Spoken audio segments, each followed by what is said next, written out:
Frères et sœurs de le Seigneur, bonjour. Je vous salue dans le précieux et beau nom de Jésus. C'est le frère Daryl depuis Port-Gentil au niveau du Gabon. La pandémie du coronavirus qui a fini par toucher notre beau pays, le Gabon. Comment lutter contre le coronavirus? Alors, aujourd'hui, je veux répondre à cette question. Comment lutter contre le coronavirus? Bien, frères et sœurs, c'est simple.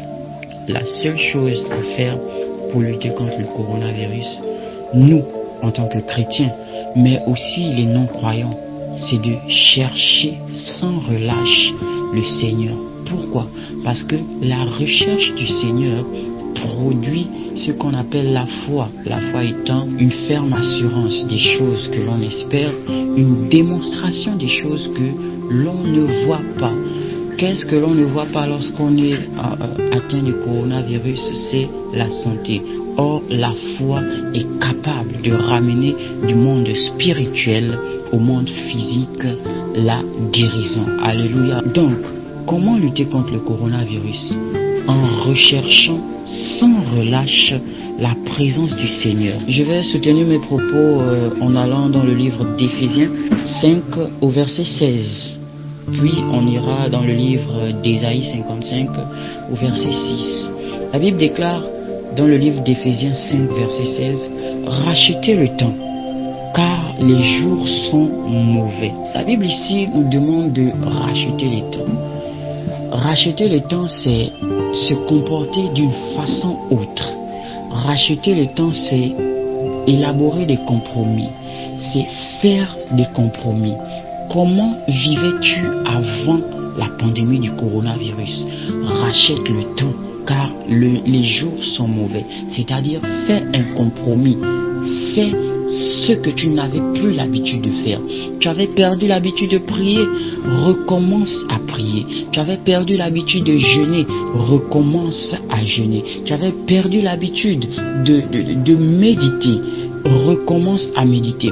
Dans le cas d'un non-croyant, tu ne sais pas ou tu ne savais pas faire ces choses, je t'exhorte à les faire, parce que la Bible déclare qu'en réalité c'est notre foi qui triomphe du monde. C'est la foi en Dieu qui triomphera du coronavirus. Racheter les temps, c'est-à-dire faire ce que nous n'avons plus l'habitude de faire.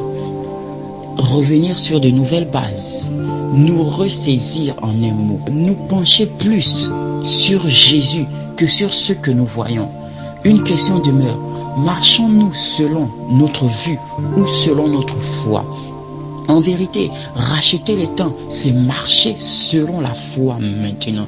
Parce que, en vérité, la Bible déclare en Luc 18, 8, que dans les derniers temps, lorsque je reviendrai, trouverai-je la foi? Frères et sœurs bien-aimés dans le Seigneur, nous sommes entrés dans les derniers temps de Dieu. Nous sommes entrés dans le dernier virage, annonçant l'avènement de Dieu. La Bible déclare que nul ne sait l'heure, ni le moment, ni le jour, ni le mois, ni l'année. En vérité, il peut nous rester 1000 ans, il peut nous rester 50 000 ans, mais soyez-en sûrs que l'Éternel est à la porte. L'Éternel est à la porte. Il est temps de revenir à Jésus. Il est temps de développer une certaine communion avec Christ. Il est temps de développer une certaine intimité avec Jésus. Car en vérité, il n'y a que dans l'intimité que nous puissions recevoir. Il n'y a que dans l'intimité que nous puissions retirer. Il n'y a que dans l'intimité de Dieu, dans la gloire de sa présence, qu'en réalité, il déverse des bénédictions. Éphésiens 5, 16. Rachetez les temps, car les jours sont mauvais.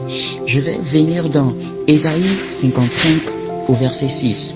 Voyez-vous, la Bible reste sans appel, même là encore. Il dit, Éphésiens 5 au verset 6, cherchez l'Éternel pendant qu'il se trouve. Il dit pendant qu'il se trouve, car en vérité, il y aura un temps où l'Éternel ne va plus se trouver. Je continue. Cherchez l'Éternel pendant qu'il se trouve. Invoquez-le tandis qu'il est prêt. La Bible déclare que pour lutter contre le coronavirus, en vérité, il est préférable d'invoquer notre Seigneur, notre Père de lumière, notre Père de gloire, dans sa majesté, dans sa toute puissance, dans sa gloire, à se révéler. Il dit, je me laisse trouver par ceux-là qui me cherchent. Il nous faut invoquer le Seigneur, parce que en réalité, lorsque nous l'invoquons, c'est lui qui nous répond. Aussi, par l'invocation du Seigneur, nous devons entrer en communion avec lui. Non pas en coupure, non, mais nous devons entrer avec lui avec instance. D'influence a été rejetée dans le monde, a été relâchée dans le monde pour nous influencer, afin de nous affaiblir, afin de nous affliger, afin de nous décourager. Il est temps de revenir à Dieu. Il est temps de s'accrocher encore un peu plus à Dieu. Il est temps de ne plus le lâcher d'une semelle, parce qu'en vérité, il est le chemin qui mène au Père. Il est le chemin qui mène au salut. Voyez-vous, le salut, c'est la délivrance. Nous ne pouvons être délivrés du coronavirus que par Jésus. Pour finir, je veux nous dire qu'en vérité, Dieu, par le coronavirus, vient nous montrer une fois de plus que la nature même humaine de l'homme, que l'humanité en fait est appelée à passer. Peu importe ce que nous pouvons faire, peu importe les nouvelles technologies, peu importe les nouvelles médecines, peu importe en fait où ira l'ingéniosité de l'homme, le monde est appelé à passer. Ce qui ne passera pas, c'est nos âmes.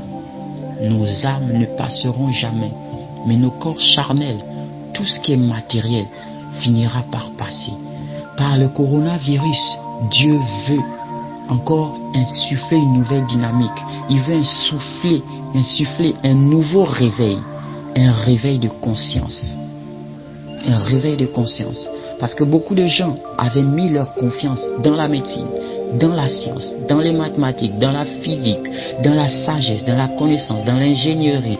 Vraiment, on s'est donné à toutes sortes de choses. Mais tout concourt au bien de ceux qui aiment l'Éternel. Bien-aimés dans le Seigneur, soyons bénis. Cherchons Dieu. Appuyons-nous sur lui. Ne faisons confiance qu'à lui. Ne nous attachons qu'à lui. Le reste, bien-aimé, et cela c'est vrai, le reste disparaîtra. Seul Dieu ne passe jamais. Il est important que nous le comprenions. Raison pour laquelle il est important que nous puissions encore plus nous approfondir, creuser Dieu, le rechercher encore un peu plus. Je nous ai entretenu aujourd'hui dans Éphésiens 5, 16 et dans Ésaïe 55, 6. La recherche constante de Dieu est la solution pour lutter contre le coronavirus. Je vous remercie. Amen.